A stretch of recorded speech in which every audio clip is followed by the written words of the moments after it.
Olá, você está ouvindo o Pudim, o podcast unificado de diálogos multidisciplinares da UTF-PR.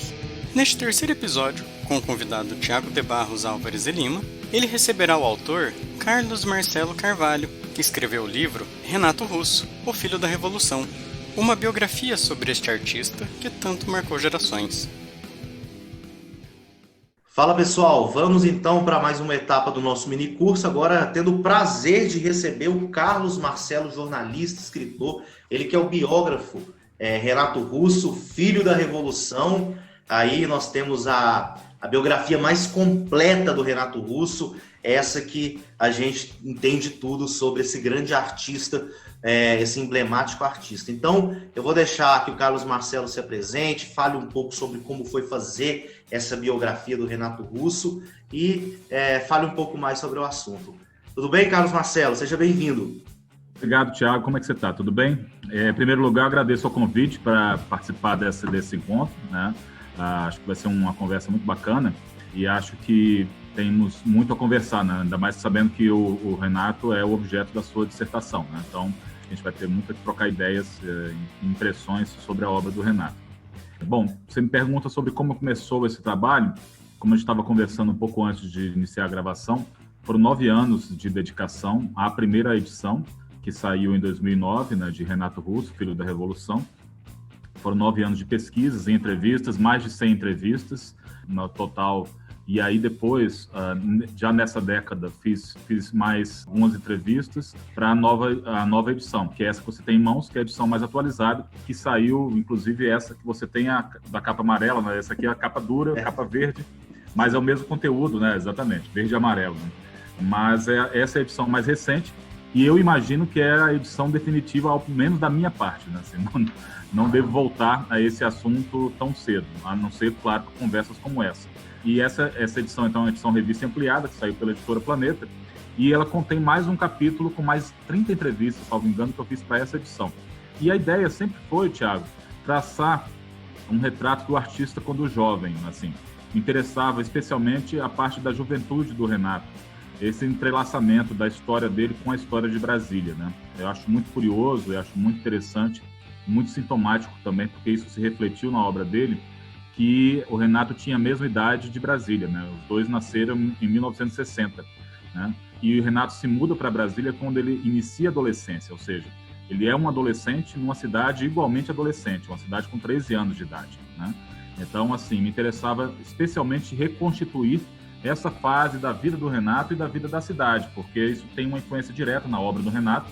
A gente tem que lembrar que Brasília, aos 13 anos, está sob a égide da ditadura militar, né? Então, implantada em 64. Então, é uma capital que foi precocemente silenciada e desvirtuada da sua utopia original, e houve fricções, assim, embates da juventude que vivia sob esse autoritarismo. E isso me interessava bastante, porque eu acredito que a obra do Renato e da sua turma, da Turma da Colina, que a gente vai falar um pouco mais depois, ela reflete exatamente essa vivência numa cidade artificialmente construída, né, numa cidade ainda em formação. Então, assim, são duas identidades em formação. A identidade de Brasília, que, na verdade, reflete a identidade do Brasil, né, da segunda metade do século XX, e a identidade do Renato.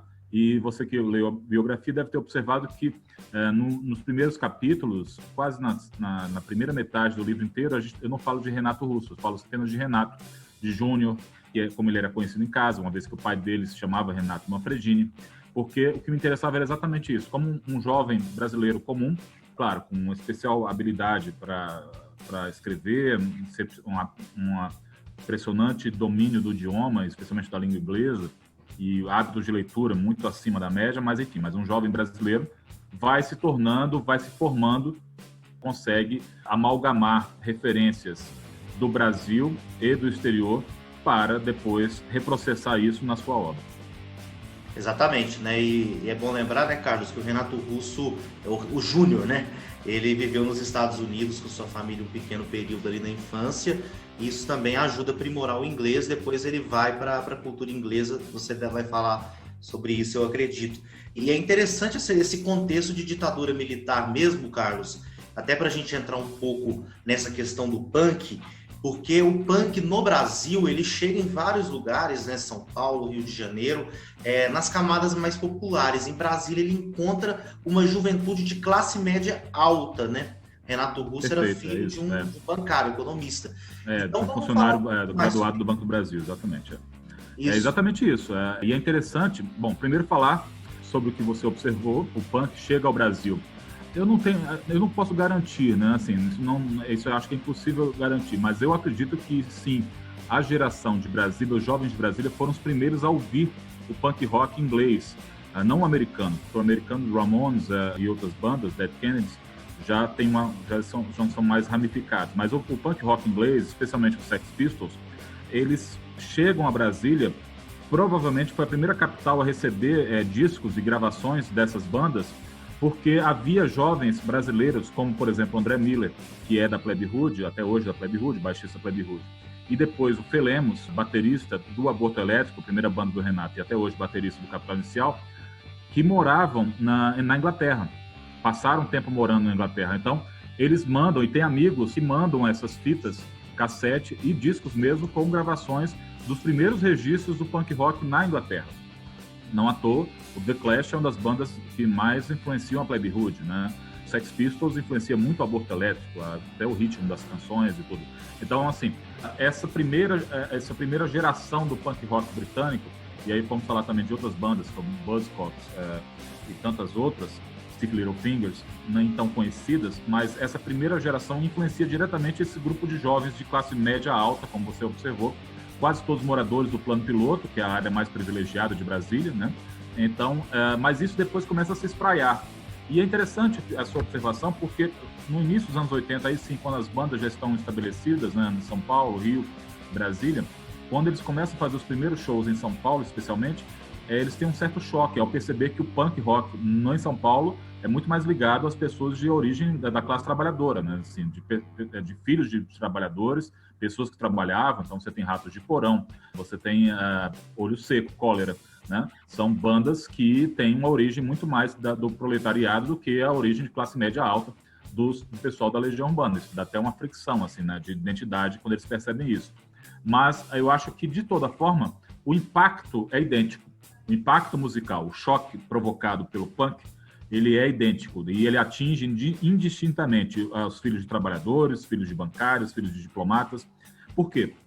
Porque a gente tem que lembrar que o rock vinha de um período de pompa, né? Pompa e circunstância com rock progressivo, né? E o Renato ouve muito rock progressivo, então assim, ele faz exatamente essa transição. Ele acredito até que nos últimos anos de vida ele ouvia muito mais o progressivo do que o próprio punk rock. O Renato gostava muito de Pink Floyd, de bandas nem tão conhecidas do progressivo, como Vandergraaf Generation, Premier Forneria Marconi, uma banda italiana, Fornata Marconi, enfim, bandas não tão PFM, outras bandas, Renaissance, bandas não tão conhecidas, mas de arranjos muito, muito elaborados. O Renato sempre consumiu todo tipo de música, né? Então, só que aí ele percebeu que aqueles arranjos intrincados do rock progressivo, de que os instrumentistas tinham que dominar muito seus instrumentos, tinham que saber, eram autênticos virtuosos, não seria possível reproduzir isso com um grupo de jovens que mal tinham pegado no instrumento pela primeira vez em Brasília. Quando vem o punk rock, ele percebe que é possível adequar a estética, a urgência do que ele quer dizer, àquela estética sonora, que é muito mais simples, são 2, 3 acordes, e para ele mesmo fica muito mais fácil, né? Então, você pode perceber que algumas músicas do Aborto Elétrico, que depois chegam ao repertório da Legião, como Que País é Este, são muito influenciadas por Ramones, por exemplo, né? I Don't Care dos Ramones é uma música que a gente percebe claramente que Que País é Este foi influenciado por ela, entre tantas outras. Como eu falei, o próprio andamento mais arrastado das músicas dos Sex Pistols, que não é um punk rock tão taquicárdico, né, como, por exemplo, os Ramones, isso tá entranhado, digamos, nos arranjos do Aborto Elétrico, né? Então, mas o que mais importante é que o Renato percebe que é possível dizer com menos acordes e com mais simplicidade. Talvez, se ele tivesse começado, e o fato de ele ser um irmão mais velho da turma, né? Então, quando ele já ouvia essas bandas, ele era de 60, então ele tinha 18, 19 anos, né, 17, 18 anos. Já o pessoal tinha 15, 14 anos, né? Então, isso também essa diferença de idade, que quando a gente é mais velho, não faz tanta diferença, né? Se você tem 50, 52 anos, mas na adolescência isso faz uma bruta diferença, se você tem 17 e quem tem 15, né? Então o Renato era meio que o irmão mais velho, e um tutor, meio assim, um tutor musical. Então ele passava esse conhecimento que ele absorvia para o pessoal mais novo das bandas. Então, sem dúvida, como você destaca, o punk rock chega ao Brasil com diversas leituras. Uma mais urgente, baseada até no que eles sentiam, especialmente em São Paulo, né? Um pouco no Rio também. Não sei como era a cena no Paraná, mas há registros também do punk rock se espalhando pelo país. Mas em Brasília ele interessa mais por essa estética, né? Por essa capacidade de ser um gênero musical que pode exprimir o que eles querem dizer urgentemente, né? Como diz o escritor João Gilberto Noll, eu até usei essa frase como epígrafe de um dos capítulos, é preciso dizer alguma coisa urgentemente, é isso. Eles nem sabiam exatamente o que dizer, mas eles queriam muito dizer e queriam dizer com muita urgência. E eu acho que eles conseguem esse objetivo. Maravilha. Para falar um pouco mais, Carlos Marcelo, sobre o próprio artista, a constituição do Renato como um artista, a gente precisa lembrar também daquela doença óssea que ele fica ali 1 ano e meio, né, entre a doença, a recuperação, e que ele vai se constituir ali, né, como personagem e tal. Conta um pouco dessa história para o nosso público, porque ele cria uma banda fictícia, tem a questão de muitas leituras, muitos discos. Conta um pouco mais sobre isso para a gente. Exatamente. É um período crucial da adolescência, né? O Renato tem de 15 a 16 anos, entre 15 e 16 anos, e é o momento, né? Imagina, quando você tem 15 anos, é o momento de você se expandir, né? De você sair para o mundo, né? Você quer sair de casa, você quer experimentar, você quer conhecer o que o mundo oferece. E ao Renato não é dada essa oportunidade, muito pelo contrário. Ele sofre de uma doença óssea, como você destacou, chamada epifisiólise, e essa doença causa uma inflamação terrível nos ossos e provoca uma dificuldade extrema de mobilidade. Então, ele passa um tempo sem conseguir andar, ele fica deitado na cama. E qualquer movimento dói muito. E ele faz um tratamento aos poucos no Hospital Sara Kubitschek, que é uma referência, né, de tratamento em Brasília, no Brasil. Mas esse período, como você destacou, é crucial na formação do Renato. Por quê? Porque sem poder sair e sem poder conhecer outras pessoas, ele se volta para dentro de si mesmo, né, assim, e começa a consumir ainda mais músicas, livros, referências. Ele lê a enciclopédia, por exemplo, lê enciclopédias. Ele ouve compulsivamente Bob Dylan, que sempre foi uma grande referência. Talvez, se eu pudesse apontar o grande ídolo do Renato, eu acho que seria Bob Dylan. E ele cria exatamente esse mundo imaginário, onde ele é o vocalista de uma banda meio progressiva, meio hard rock, que é o Eric Russell, da banda 42nd Street Band, né? E ele cria toda a história, toda a mitologia dessa banda. Ele faz uma árvore genealógica para essa banda, enfim, ele detalha tudo isso. E eu acho que nesse ponto ele incorpora um pouco o Fernando Pessoa, o poeta português, porque ele cria um heterônimo, né? E é daí, na verdade, que até aí vamos lembrar que o Renato ainda é o Renato Manfredini Jr., mas ele começa a se acostumar com a ideia do heterônimo, né? De ter um alter ego, de ter um personagem, de vivenciar, de dar vida a um personagem. E depois, aí já no Aborto Elétrico, ele cria o Renato Russo, aí sim que é como ele mesmo dizia, a própria mãe dele diz isso até hoje, que Renato Russo era da casa para fora, dentro de casa ele sempre foi o Júnior, né? Sempre foi tratado assim. Então, assim, realmente são como se fossem pessoas diferentes. Então, assim, dentro da família ele era o Júnior, o Renatinho, os amigos chamavam de Renatinho, por exemplo, porque o pai era o seu Renato, mas para o público, para os fãs, ele é o Renato Russo. Mas, sem dúvida, esse período é crucial nesse desenvolvimento dessa identidade e dele perceber, dessa percepção que é possível viver criando um heterônimo, assim, que isso ajuda até a superar os próprios males, as próprias incertezas, as dúvidas, as aflições, até as dores físicas, que eram terríveis, lancinantes. Eu entrevistei vizinhos na época, que estão relatando no livro, vizinhos dele que diziam que ouviam os gritos dele de dor, né? Assim, é uma coisa terrível. Então ele sofreu muito nessa fase e acho sim que esse momento de dor, e que se reflete, eu acho que até em Letras da Legião, tem uma... quando o sol bateu na janela do seu quarto, ele fala tudo é dor, né? Tem outro verso que é de noite eu não ouço os meus gritos, né? Então acho que tudo isso são anotações mentais, são registros, são reminiscências desse período de muita dor que ele sentiu na adolescência. Certo. Voltando então, o Carlos Marcelo, a questão do punk rock, né? Em relação à Turma da Colina, para a gente explicar o que é essa Turma da Colina, em primeiro lugar, e como chegava isso até eles, né? Porque a gente tem um cenário de repressão no Brasil diferente da Inglaterra, né? Enquanto os Sex Pistols estavam lá fazendo música contestando, né, com aquela violência simbólica xingando a rainha, aqui no Brasil eles recebiam com uma ditadura. Então conta um pouco mais pra gente dessa Turma da Colina, o que isso significou, e o aborto elétrico, né? Como que ele surge, quem são os participantes, para nossa turma ficar aí por dentro. É importante a gente lembrar que, primeiro, explicar o conceito da Turma da Colina, né? Para quem não sabe, Colina é uma região de Brasília, do Plano Piloto, na Asa Norte. A Brasília é dividida em duas asas, né? Basicamente, Plano Piloto, Asa Norte e Asa Sul. Na Asa Norte, há um conjunto de prédios residenciais, que em Brasília os prédios são chamados de blocos. Há um conjunto de blocos que são reservados aos professores da Universidade de Brasília, da UNB, que são bem próximos ao campus, então os professores podem ir andando. Esse conjunto de blocos residenciais dos professores e servidores da UNB é chamado de colina. Então, quando se fala de Turma da Colina, não se está falando de um morro alto onde eles se encontravam, nada disso. Está se falando de um local específico onde moravam os pais do André Miller, da Plebe Rude, e do Fê e Flávio Lemos, respectivamente, baterista e baixista do Aborto Elétrico. O Flávio entra na segunda fase da banda, e do Capital Inicial depois, né? Então, era um ponto de encontro, além de outras pessoas, músicos virtuosos que eles ouviam. Então, primeiro era isso, era o lugar, e como em Brasília a parte térrea dos prédios são vazada, né? Chama-se pilotismo, então as áreas são de domínio público, então eles podiam ficar horas e horas ali embaixo do bloco, embaixo do prédio, conversando, ou dentro dos apartamentos, ouvindo som, fazendo experiências, enfim, curtindo a vida.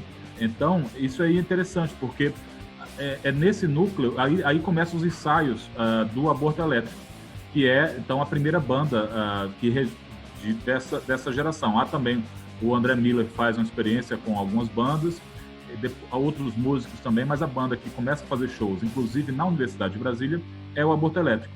A característica desse movimento, como você observou, é que isso ocorre entre 76 a 78. Então, nós estamos saindo do governo Médici indo para o governo Geisel, né? É um momento de um relativo distensionamento da ditadura, uma vez que o auge da ditadura militar no Brasil ocorre no início dos anos 70. Então, é possível que eles escrevam letras de protesto, que eles não sejam silenciados. E também, obviamente, a gente não pode deixar de levar em conta que eles eram filhos de pessoas de alto escalão do governo. Então, assim, era muito mais difícil para serem incomodados do que uma pessoa proletária, por exemplo, que morava numa cidade satélite, né? Então, eles tinham meio que as costas quentes nesse sentido, apesar de nunca terem usado isso diretamente.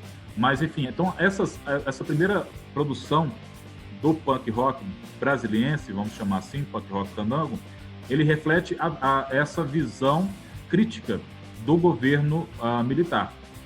Então, há dois tipos de letras, mas as que fazem mais sucesso nesse momento são as que refletem essa crítica ao governo militar. Então, Tédio, por exemplo, que depois é gravada pela Legião Urbana, Tédio com um T bem grande para você, fala: moramos na cidade também o presidente.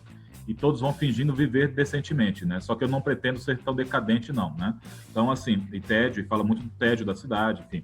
Então, essa é uma letra que reflete exatamente isso, essa ambivalência de ter uma geração que cresce na cidade onde mora o presidente da República, mas, ao mesmo tempo, uma cidade ainda muito sem oferecer muitas opções de diversão, uma cidade ainda à procura de uma identidade.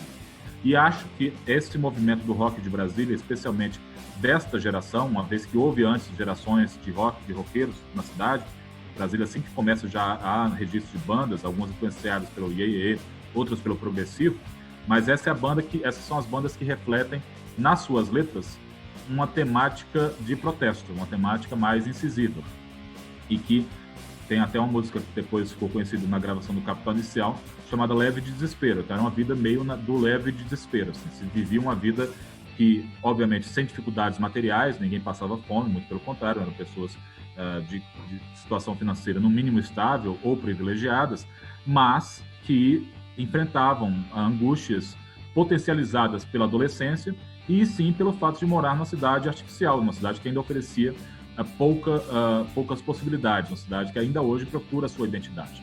certa forma, essa geração da Turma da Colina ajuda a definir uma certa identidade brasiliense, mesmo que no contraditório, ou seja, uma identidade baseada na rejeição, né?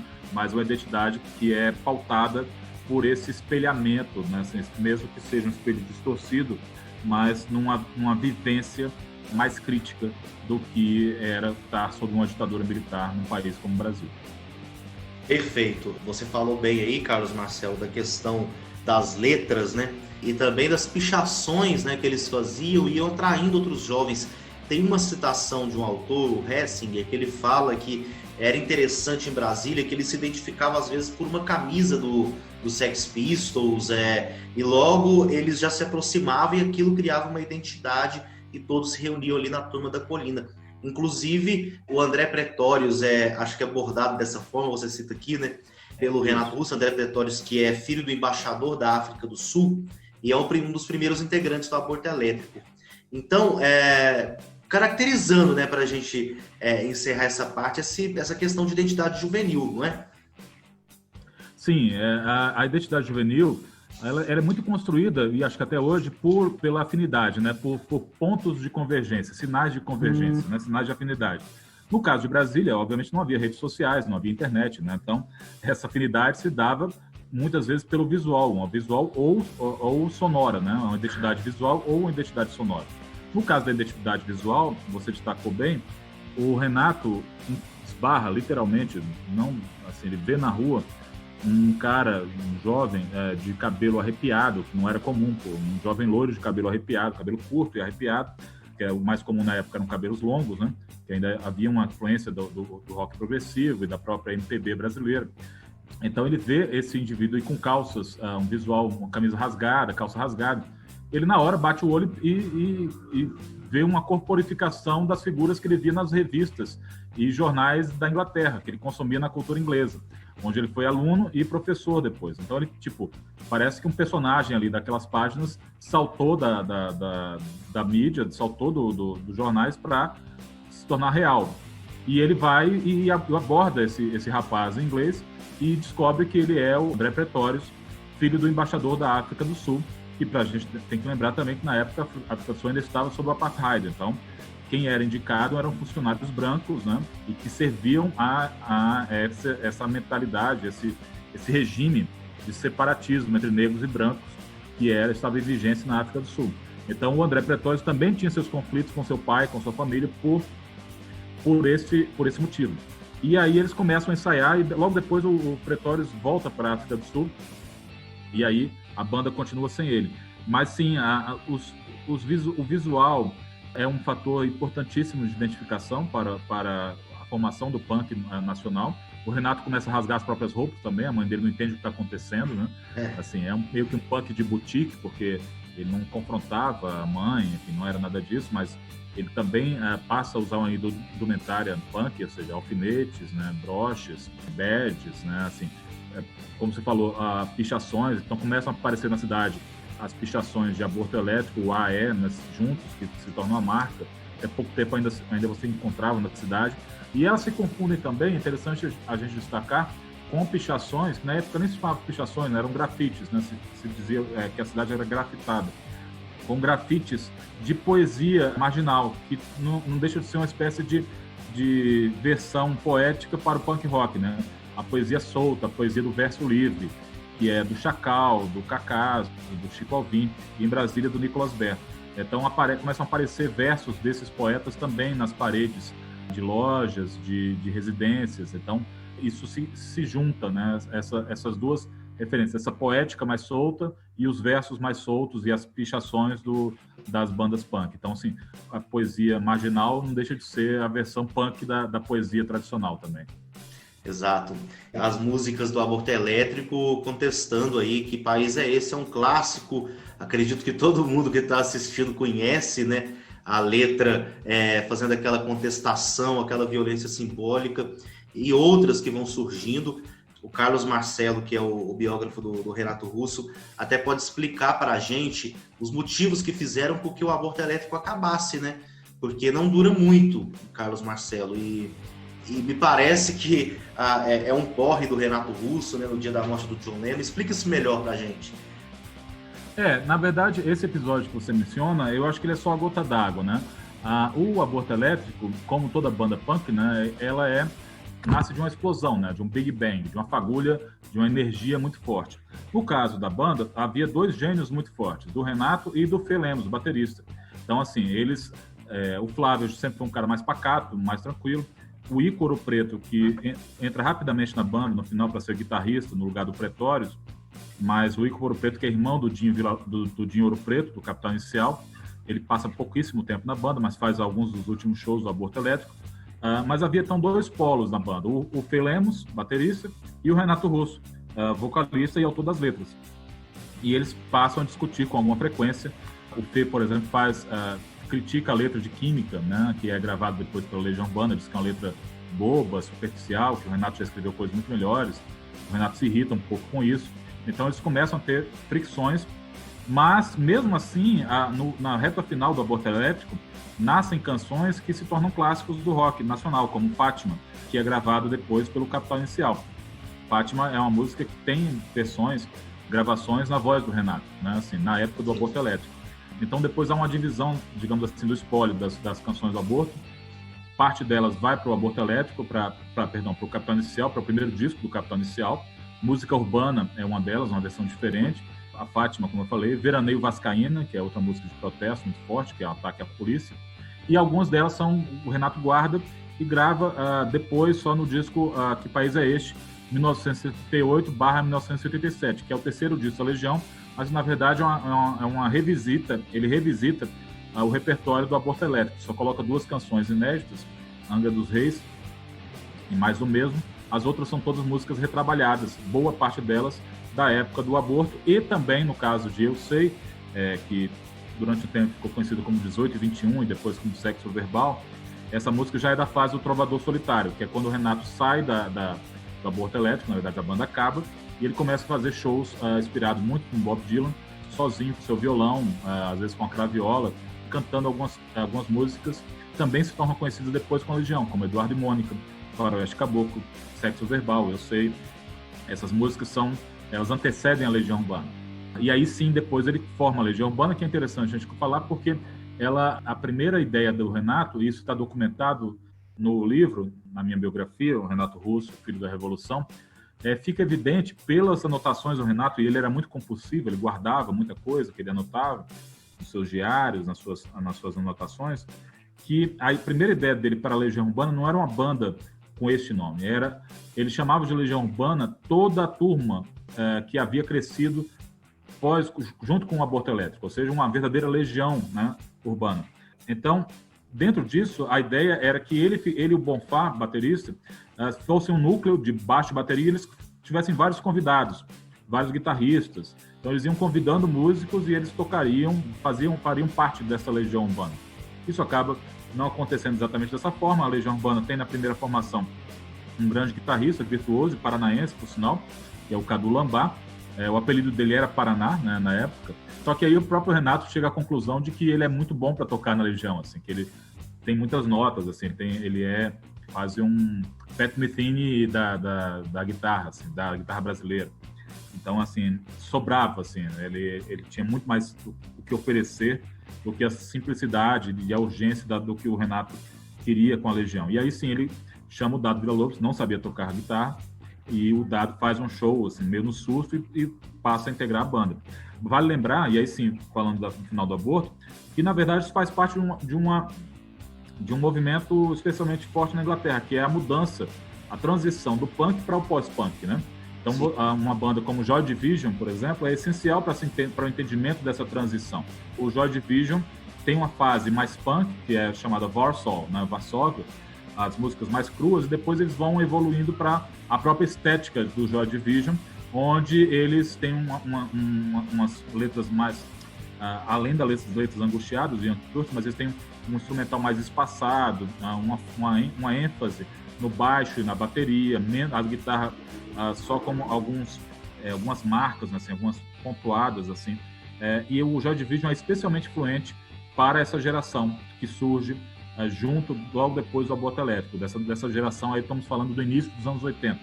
Essa geração que aí sim já de Capital Inicial, Plebe Rude e outras bandas não tão conhecidas, que não ficaram tão conhecidas, como XXX, XXX, Elite Sofisticada, Heróis do Dia, já estou falando um pouco mais de 84, 85, Finis África, Detrito Federal, Escola de Escândalo, que é uma banda muito influente, que o Renato até consegue dar uma força para eles. O Arte no Escuro é uma banda gótica que entra para a EMI, a gravadora da Legião, por indicação do Renato. Enfim, aí você tem Brasília virando realmente a capital do rock. Assim, você tem 500 bandas de rock em ação nos anos 80. Mas um pouco antes disso, acho que é importante a gente entender que grupos como Joy Division foram definidores da estética também, não só da sonoridade. Se você vê a capa do disco Closer, do Joy Division, que é uma capa branca com uma foto PB no meio, isso se reflete muito na primeira capa do disco da Legião Urbana. Ou seja, uma estética mais clean, uma estética sem tantos adereços, uma estética menos rebuscada. Acho que é isso que o Renato busca com a Legião Urbana, com a formação da Legião. Aí já estou falando de 82 para 83. Perfeito. E surge aí, então, o grande sucesso que vai estourar, né? Com as primeiras, com o primeiro disco, né? Músicas que se tornam clássicas, hinos, como Será. Você citou agora Faroeste Caboclo, que vem de uma fase anterior, que é a fase do trovador solitário. Então a gente tem aí a formação desse personagem. E Veraneio Vascaína, Carlos Marcelo, que depois é regravada pelo Capital Inicial, é uma das mais simbólicas, né? Ela começa com cuidado pessoal, lá vem vindo a Veraneio, toda pintada de preto, branco, cinza e vermelho, com números do lado, dentro 2 ou 3 tarados, assassinos armados, uniformizados, Veraneio Vascaína, vem dobrando a esquina. Estou só descrevendo a letra dessa música porque ela demonstra muito como era o pensamento desse pessoal punk, né? E o Renato Russo faz parte. E é interessante até você destacar isso, porque eu acho que em boa parte do Brasil, não sei, eu acho que esse é um apelido muito de Brasília, assim, os jovens de Brasília batizavam os camburões, né, as viaturas da polícia como veraneios vascaínos, por causa da camisa do clube, né, do Vasco da Gama. Então muita gente não entende que é uma referência a isso. Aliás, tem várias referências nas letras da Legião, especialmente do Renato, dessa fase, que são referências diretas a Brasília. Por exemplo, quando ele fala em música urbana que com toda a plataforma você não vê a torre, não é uma metáfora, não é uma imagem poética, apesar de ser bonita, mas ele está se referindo ao fato de que de madrugada, especialmente nesse período, né, do ano, no inverno, entre maio até setembro, há uma cerração que cobre a cidade. Então, na plataforma da rodoviária, plano piloto, mesmo com toda a plataforma, você não consegue enxergar a torre de TV que está bem na frente, né? Então, assim, isso reproduzia o fim da noite desses jovens, saíam depois de festas e tudo, iam para a rodoviária para pegar ônibus, e mesmo com toda a plataforma não conseguiam enxergar a torre de TV. Então, apesar de ser uma imagem bonita, na verdade é literal nesse caso. Vamos continuar falando agora sobre a Legião Urbana mesmo, né? A formação original, depois teve o Renato Rocha saindo. Explica um pouco para o nosso público como se deu esse processo.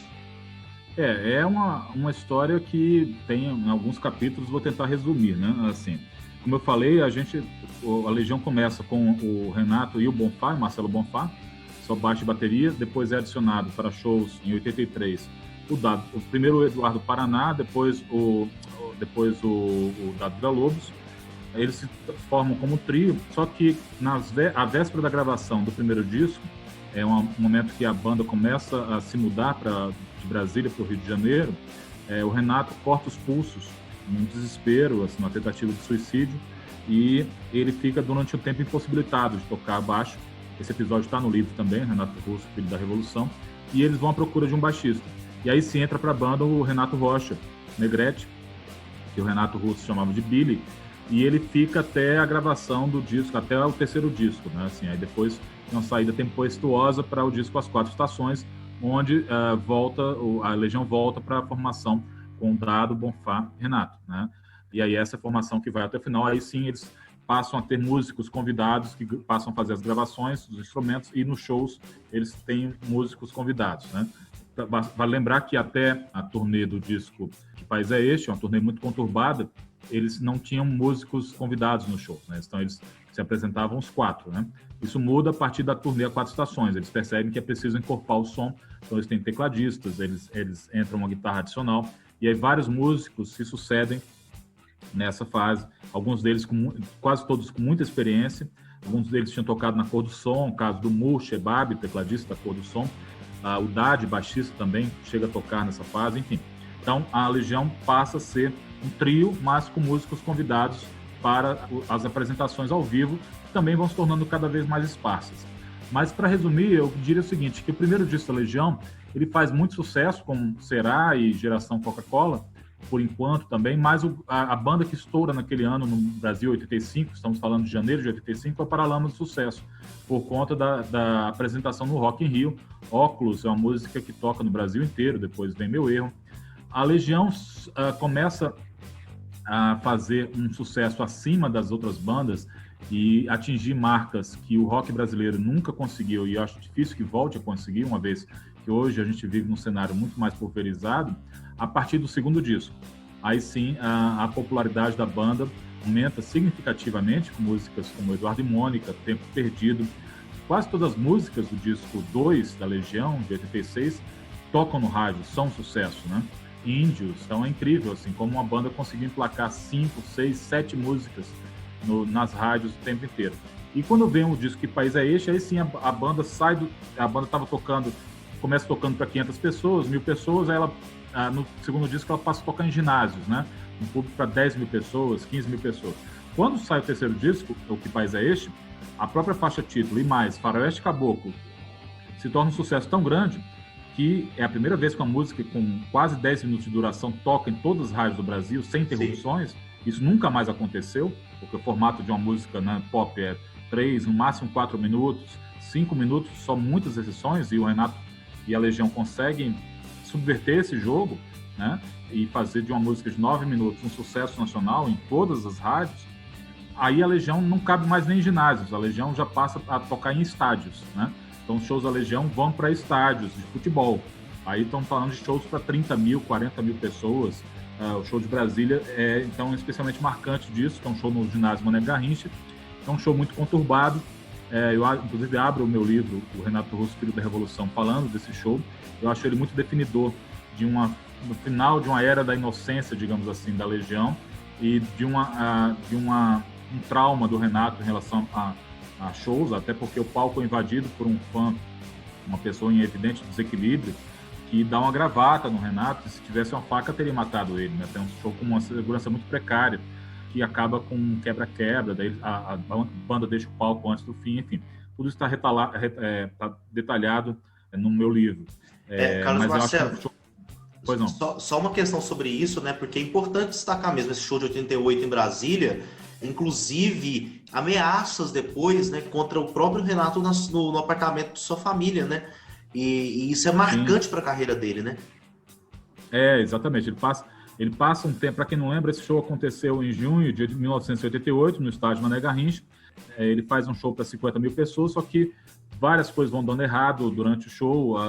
A segurança é muito falha, a polícia joga cavalos em cima do público, o público começa a jogar, é época de São João, né, de festa junina, então o público joga bombinhas de São João no palco, o Renato dá uma bronca na plateia, ele sempre teve um tom muito professoral, então ele começa a fazer discursos muito agressivos também, de reação a essas agressões que ele vem sofrendo, e aí ele resolve encerrar o show antes da hora, e isso provoca uma onda de destruição que não fica restrito ao estádio, chega até a rodoviária, com ônibus com vidros quebrados, janelas quebradas, enfim, e cria um sentimento de rejeição na cidade, que faz até a parede do posto de gasolina em frente ao apartamento, ao prédio onde morava o Renato, ser pichado com a frase "Legião, não voltem mais". Isso magoou muito o Renato, além de telefonemas anônimos que ele recebia no seu apartamento, de pessoas ameaçando de morte, xingando e dizendo que iam pegar ele de porrada, entre outras coisas. Então ele faz um juramento, nunca mais fazer um show em Brasília, e ele cumpre esse juramento até a sua morte, né? Então, assim, como você falou, é um período muito tenso e é um episódio muito definidor dessa fricção, desse embate entre a geração que fez sucesso e uma geração mais ressentida, de frustração. Então, acho que foi uma panela de pressão que estourou nesse show do Mané Garrincha em junho de 88. Perfeito. Depois vem aí a sequência dos discos, né? As 4 Estações, o 5º disco, Descobrimento do Brasil, o 6º, que tem Perfeição, que é uma letra bem contestadora. E aí vem outra fase, né? Ele começa a fazer uma carreira solo também, não é, Carlos Marcelo? Aí o Renato percebe que a Legião não vai conseguir comportar todos os desejos dele como artista, né? Ele começa a fazer parcerias com outros músicos, né? Como a Marisa Monte, por exemplo, que era uma fã da Legião, e tem um depoimento dela inédito nesse livro, né? Na nova edição do Renato Russo, Filho da Revolução, e ele começa a explorar as lembranças daquilo do início da nossa conversa, né? Das lembranças dele, do período que morou nos Estados Unidos. Então, boa parte do repertório do disco The Stonewall Celebration Concert, que é o primeiro disco dele solo, que é todo em inglês, vem de lembranças da infância dele, do período que ele morou em Nova York. Foi um período curto, não chegou a 2 anos, mas ele guardou muitas músicas na memória. Então é um disco que ele oferece, inclusive, para a família. E depois ele faz um disco italiano e consegue outra proeza, né? Que é fazer a música italiana, que no Brasil sempre foi associada a uma coisa pejorativa, meio brega. Ele consegue fazer da Laura Pausini, por exemplo, a música Estranho Amore, um grande sucesso, né, assim, no Brasil. Então ele faz o idioma italiano voltar a ser escutado nas rádios. E o disco Equilíbrio Distante, que ele faz para celebrar exatamente a origem da família Manfredini, é um sucesso ainda maior do que os últimos discos da Legião. Então o Renato se torna ainda mais popular. Eu conheço até hoje pessoas, você certamente conhece também, que conhecem o Renato Russo pelas canções em inglês e pelas canções italianas, nem tanto pelo repertório da Legião Urbana, porque essas músicas se expandiram, não ficaram no nicho da juventude, do rock, né? Então, assim, por mais que Perfeição seja, eu concordo com você, uma das letras mais fortes e muito atual, né, do repertório do Renato, isso está no último disco da banda, gravado em estúdio, Descobrimento do Brasil, de 1994, mas ele consegue uma popularidade de artista de MPB, sabe? De um cantor realmente popular. Então é mais uma proeza, mais uma façanha que o Renato consegue em sua carreira, em sua breve carreira, né? Porque ele morre em 1996 sem realizar as outras etapas que ele planejava para a vida, que era fazer filmes, ser diretor de cinema e escrever livros. Então ele dizia que o começo da vida ia ser dedicado à produção musical, depois ele iria fazer filmes, depois escrever livros.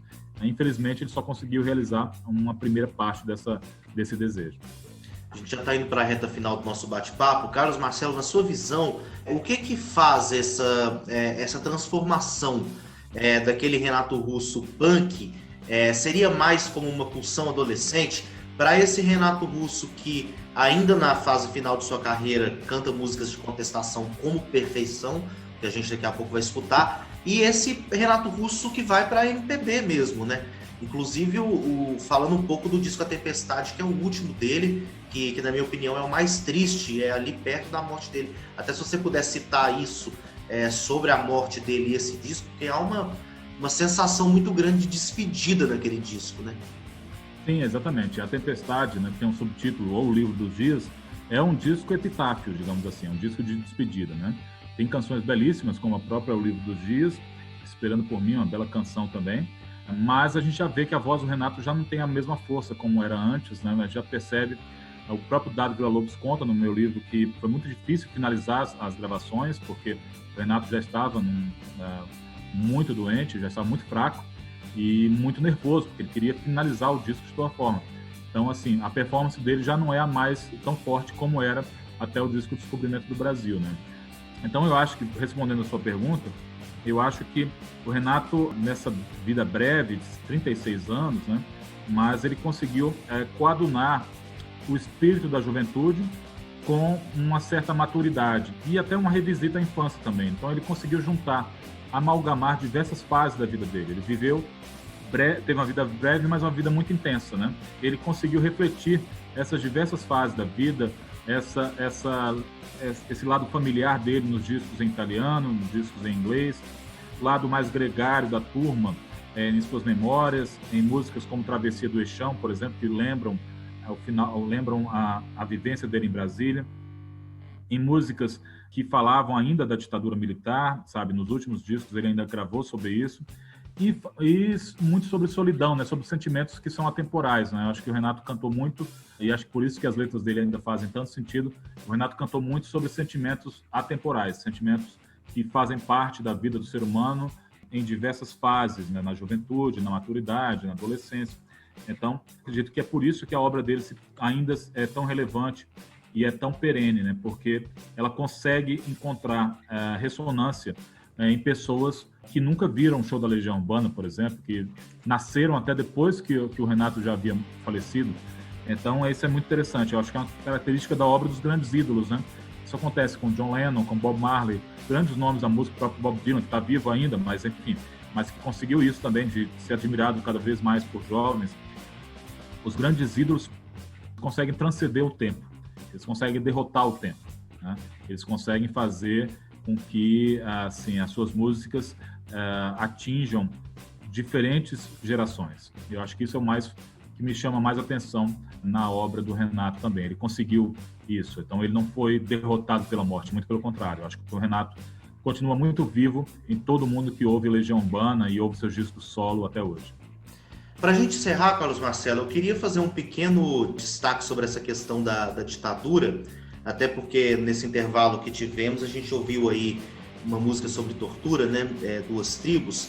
Tem uma outra música que faz muito sucesso, mas é depois, né, da morte dele, ela é lançada e fala, né, eu sou a tua morte, vim lhe visitar. Ele fala dos generais de um exército de merda, de uma revolução de merda, inclusive que é um título do seu livro, Filho da Revolução, porque a gente tem que lembrar na questão da história que para os militares de 64 eles fizeram uma revolução, então não um golpe. Isso é um problema historiográfico aí que não vem ao caso agora. Então, explica um pouco sobre isso, porque essa música, para mim, ela é muito marcante, ela é póstuma, né? Depois do último disco. É interessante você falar do título, primeiro eu vou comentar, porque, na verdade, eu usei um trecho do refrão de Geração Coca-Cola, né? E o Renato fala, somos os filhos da revolução, somos burgueses sem religião, somos o futuro da nação, Geração Coca-Cola. Obviamente, ele está falando disso com ironia, né? Então, assim, eu tentei trazer essa ironia para o título da biografia também, O Filho da Revolução. Então, assim, sobre essa letra especificamente, salvo engano é de La Maison Dieu, essa música, que não foi gravada, ela não foi gravada, né, não foi lançada em vida do Renato, tá nos discos que saíram depois. Eu achei muito forte esses versos, e fiz questão de trazê-los para essa segunda edição, essa edição revista, porque mostra exatamente isso, que mesmo no fim da vida, essa é uma música que só é finalizada depois que o Renato morre, já é finalizada pelo Dado e pelo Bonfá. É um blues assim, muito arrastado, né? Uma música muito visceral, uma interpretação do Renato também muito forte, acho que ele concentra as suas últimas forças nessa interpretação. Ela, de certa forma, revisita os temas que ele tratava no primeiro disco. Então, de certa forma, ele volta a fazer uma crítica, só que ainda mais contundente aos generais, à ditadura militar, né? Inclusive com palavras explícitas, né? Com xingamentos e tudo. Então, é como se ele dissesse, não, agora não tem mais amarras, não tem por que usar ironias, não tem por que usar jogo de palavras. Eu vou dizer exatamente o que eu penso de uma forma muito explícita. O que, de certa forma, parece um pouco com o Cazuza, né? No final da vida. Grava, por exemplo, Burguesia, dizendo que a burguesia fede, né? Também, o Cazuza também vai para as letras mais explícitas, ao morrer também de complicações decorrentes do HIV. Acho que o Renato teve essa mesma preocupação de deixar documentado. Essa letra, ele começa a burilar essa letra, começa a esboçar essa letra ainda quando morava em Brasília, né? Isso também é interessante a gente falar que o processo de criação do Renato, ele não tinha um certo método, mas assim, raramente as letras vinham todas de uma vez. Ele anotava frases que ele gostava e depois retrabalhava essas frases. Então você vai ver, por exemplo, no final da vida, que algumas músicas, algumas das últimas músicas da Legião contém frases que o Renato cantava quando tinha 15, 16 anos. Ou seja, ele guardou aquelas frases, anotou em cadernos, fez anotações esparsas e depois usou isso em letras tipo de Há Tempos, tipo de Perfeição. São frases que são versos esparsos que ele reuniu, depois conseguiu amalgamar numa determinada música. Então é interessante você falar dessa música, porque... e a gente pode até falar de um outro ponto também. O Renato sempre falava muito sobre o fascismo, criticava e dizia que Brasília era uma cidade cheia de fascistas. E eu, que morava em Brasília na época, tinha meus 15, 16 anos, não entendia muito essa referência, porque para mim o fascismo estava associado à Itália nos anos 40, né, durante a Segunda Guerra Mundial, com Mussolini. Eu achava que era uma palavra, sabe, obsoleta, assim, era uma ideologia obsoleta. Então, o Renato, e ele alertava para a presença do fascismo na sociedade brasileira. infelizmente, dolorosamente, a gente hoje convive com manifestações de caráter fascista, né? Assim, na sociedade isso não ocorria na nova democracia, na nova república, né? Quando o Renato começa, ou ocorria muito raramente. Então, isso logo também era silenciado pela própria sociedade, isso não ecoava, hoje isso é amplificado. Então, infelizmente, algumas das próprias manifestações do Renato, que deveriam ter ficado datadas ou apenas como obsoletas, né, como reflexões de leituras, não, elas ficaram proféticas, né? Elas se tornaram proféticas, o que diz muito sobre, infelizmente, sobre os descaminhos do país no qual a gente vive. Mas eu vou deixar essa em especial, porque eu acho importante a gente encerrar com esse assunto mesmo, porque o Renato Russo sempre falou muito sobre isso, e nesse minicurso é importante a gente deixar esse recado dele com essa canção para a galera interpretar aí. Carlos Marcelo, eu sei que o seu horário já deu, foi um prazer enorme. Eu acho que para falar de Renato Russo a gente poderia ficar aqui horas e horas, né? Que a gente ia falar com o maior prazer. Muito obrigado pela sua participação nesse minicurso da Universidade Federal do Paraná. Agradecemos bastante, riquíssima sua participação e sua contribuição. E o Renato Russo está presente, né? Esses dias eu vi um documentário e a mãe dele fala, ele continua presente, ele continua aí, né? E para a gente que vive, que conhece a história, que trabalha com o Renato Russo, ele nunca sai. Você quer deixar suas últimas considerações, Carlos Marcelo, para a gente encerrar? Não, Tiago, eu queria agradecer muito essa chance de falar sobre a obra do Renato. Assim, é sempre um prazer, né, falar. Assim, a gente até volta a refletir sobre o que motivou a gente a escrever o livro, a recomeçar. Afinal de contas, o livro, como eu disse, saiu em 2009, né? E acho que é isso. Acho que, como você falou, a obra do Renato continua muito presente. Mesmo as letras que deveriam ter ficado datadas, como Que País é Este?, que fala de desigualdade social, né? Elas continuam atuais, né? Infelizmente, eu acho que o Brasil, que o Renato cantava com ironia, né? O Brasil é o país do futuro, em 1965, Duas Tribos. Infelizmente, o Brasil ainda não descobriu o seu futuro, né? Então, algumas letras continuam muito atuais. Se você ouvir Perfeição mesmo, onde ele fala, vamos falar de epidemias, né?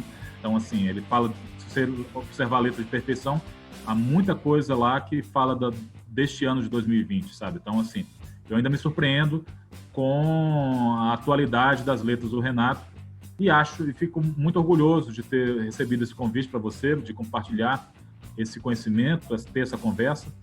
Agradeço pelas perguntas, foram bem pertinentes, assim, mostram uma evidente leitura aprofundada do livro, e convido todos que participaram do curso para ler essa edição, né, de Renato Russo, Filho da Revolução. Saiu pela editora Planeta, é a edição mais recente. O Tiago tem uma outra versão com a capa amarela também, que é bacana, então, assim, mas é uma edição revista e ampliada, e é o fruto desse trabalho, né, de 9 anos de dedicação a esse projeto, feito com muito respeito à trajetória desse que é um dos maiores nomes das artes brasileiras, sabe? Mesmo quem não gosta de Renato Russo, e eu entendo perfeitamente por quem não curte a obra da Legião, quem não se identifica, mas tem que reconhecer que Renato Russo é incontornável, né? Assim, volta e meia a gente esbarra nele, uma referência. Eduardo e Mônica, se alguém fala o nome Eduardo e Mônica, na mesma hora se lembra da Legião Urbana. Floresta Caboclo até hoje é utilizado como legenda de títulos de filmes, de livros, né? De matérias de jornal, e outras referências. Então, há muitas descobertas que se faz também a partir das próprias músicas da Legião. Então, acho que também a obra do Renato pode servir como porta de entrada para quem quiser conhecer um pouco mais sobre a nossa cultura, sobre o nosso país, entender um pouco mais sobre as contradições e os impasses e as angústias que atravessam o jovem brasileiro em diferentes gerações. Perfeito, Carlos Marcelo. Muito obrigado pela sua participação. Um grande abraço. Estamos aí sempre com a Legião Urbana. Como diria o Renato Russo, né? A gente tem que seguir em frente. Mas é claro que o Sol vai voltar amanhã mais uma vez, que é uma das mais recentes músicas aí que foram descobertas. Então, a gente tem que estar sempre em frente, firme, e vencer todas esse período conturbado. Um abraço. Obrigado, Tiago, mais uma vez. Grande abraço.